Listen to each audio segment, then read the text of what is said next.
सृष्टि बचपन से ही दिखने में सुंदर नहीं थी, लेकिन अमीर बाप की बेटी सृष्टि पर उसकी माँ जान छिड़कती। मेरी बेटी कितनी प्यारी है, भगवान सबको सृष्टि जैसी बेटी दे। सृष्टि धीरे धीरे बड़ी होती है। एक दिन सृष्टि की सहेली कहती है, तू दिखने में कितनी अजीब सी है, लेकिन मैं जानती हूँ हम सब में सबसे अच्छी शादी तो तेरी ही होगी। तेरे पापा अमीर जो हैं। और बता नहीं सकते यार, दहेज तो हर कोई देता है, ये क्या ज्यादा ले जाएगी अपने पति के लिए? अरे बड़े शहर में कोठी है इसके पापा की। अरे पापा की है ना, कौन सी इसकी है? इसकी होती तब तो कोई भी लड़का इससे शादी कर लेता। अरे पापा की मतलब पापा की है तो मेरी ही है ना? किसने कहा? अब तेरी तो तब होगी ना जब तेरा भाई ना हो। वैसे भी शादी के बाद सारी प्रॉपर्टी भाई के नाम होती है। सृष्टि समझ जाती है कि उसे किसी भी हालत में माँ बाप की सारी प्रॉपर्टी को अपने नाम करना है, लेकिन कैसे? एक दिन सृष्टि का भाई शीनू कहता है, बहन क्या कर रही है? तुझसे एक बात करनी है। अरे हाँ हाँ करना, मैं तो तेरी बहन हूँ। बहन मेरी लाइफ में ना एक लड़की है, बहुत अच्छी है। मैं सोच रहा हूँ माँ और पापा से बात करूँ शादी के लिए। सृष्टि को समझ में आ जाता है कि भाई की शादी होते ही भाभी उसे एक दिन भी घर में बर्दाश्त नहीं करेगी। क्या बात है भाई, बताना कौन है वो? यार वो बहुत अच्छी लड़की है, पढ़ी लिखी है, मेरे साथ जॉब भी करती है। बस एक प्रॉब्लम है। प्रॉब्लम? क्या प्रॉब्लम है भाई? यार वो शादीशुदा है, लेकिन उसके पति ने उसे सिर्फ इसलिए छोड़ दिया क्योंकि उसके माँ बाप दहेज नहीं दे पाए। सृष्टि ये सुनकर न जाने क्यों खुश हो जाती है। अरे भाई तो क्या हुआ, लड़की तुझे तो पसंद है ना? शीनू को लगता है कि बहन उसे समझ रही है। वो इस बात से अनजान होता है कि उसकी बहन की मंशा पूरा घर हड़पने की है। सृष्टि अपनी माँ से कहती है, मम्मी मुझे तो बहुत चिंता है, पता है शीनू क्या कर रहा है? अरे क्या कर रहा है, वो तो काम पर जाता है और वापस घर आता है। नहीं ना माँ, वो यही तो नहीं कर रहा, बाकी सब कर रहा है।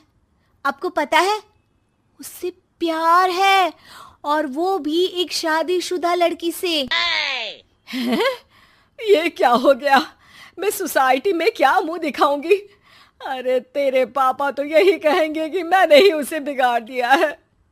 माँ देखो, मेरी बात मानो, पापा पर भी विश्वास करने की जरूरत नहीं है।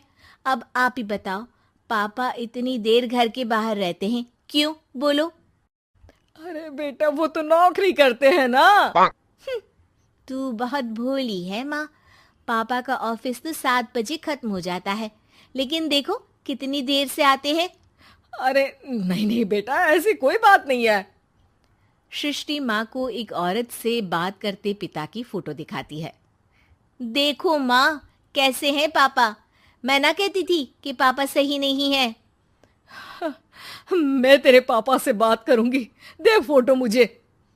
ओ माँ, वो तो डिलीट हो गई।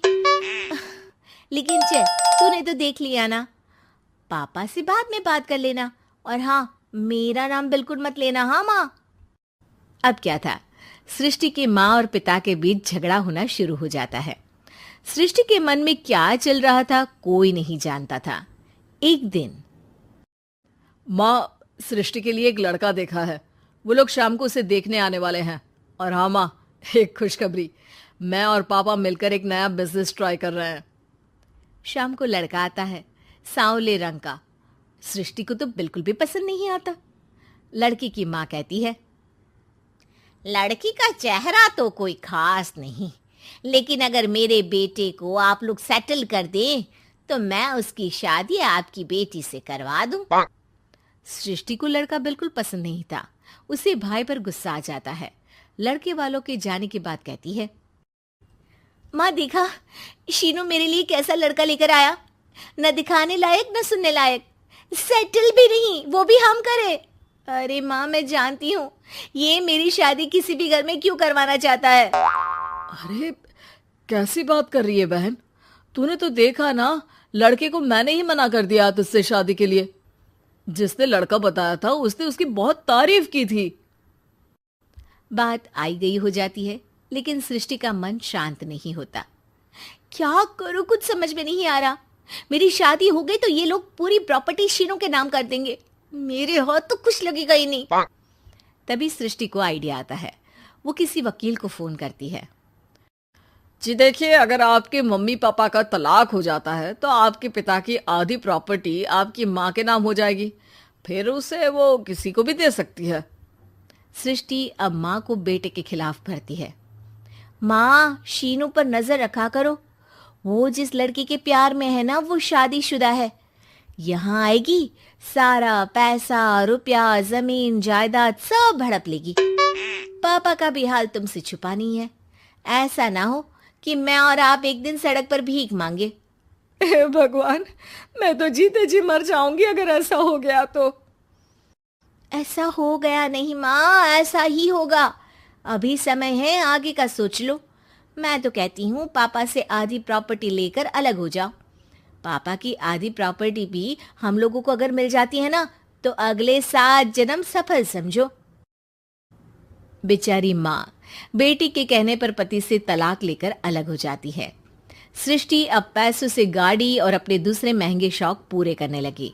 उसके दोस्त भी उसके पैसे इस्तेमाल करते। सृष्टि, कल तुम कहाँ थी? मैं सारा दिन घर पर अकेली थी। तो मैं क्या करूं? मैंने ठेका तो नहीं लिया है ना तुम्हें संभालने का। माँ को सृष्टि से ये उम्मीद नहीं थी। वो बैठकर रोने लगती है। वहीं उसका पति यानी कि सृष्टि के पिता आ जाते हैं। मैं जानता था कि तुम्हारा यही हाल होगा, तो आपने मुझे रोका क्यों नहीं? मैं रोकता तो तुम रुकती क्या? सृष्टि के कहने पर तुमने मुझ पर अपने बेटे पर शक किया, लेकिन तुम ये भूल गई कि कैसे हम दोनों ने मिलकर जीवन में इतना सब खड़ा किया। माँ पति के गले लग जाती है। मुझे माफ कर दीजिए, मैंने आपकी कमाई का एक बड़ा हिस्सा गवा दिया। कोई बात नहीं, तुम साथ हो तो मैं ऐसी 7 प्रॉपर्टी खड़ी कर दूंगा। तभी वहां सृष्टि आ जाती है रोते हुए। माँ, मयंक ने मुझे छोड़ दिया। वो बोल रहा था जब तक मेरे पास पैसे थे तब तक ही वो मेरे साथ था। पापा, माँ, मुझे माफ कर दीजिए। इसी तरह की कहानियाँ सुनने के लिए हमारे चैनल को लाइक, शेयर और सब्सक्राइब करें। कहानी सुनने के लिए आपका बहुत बहुत धन्यवाद।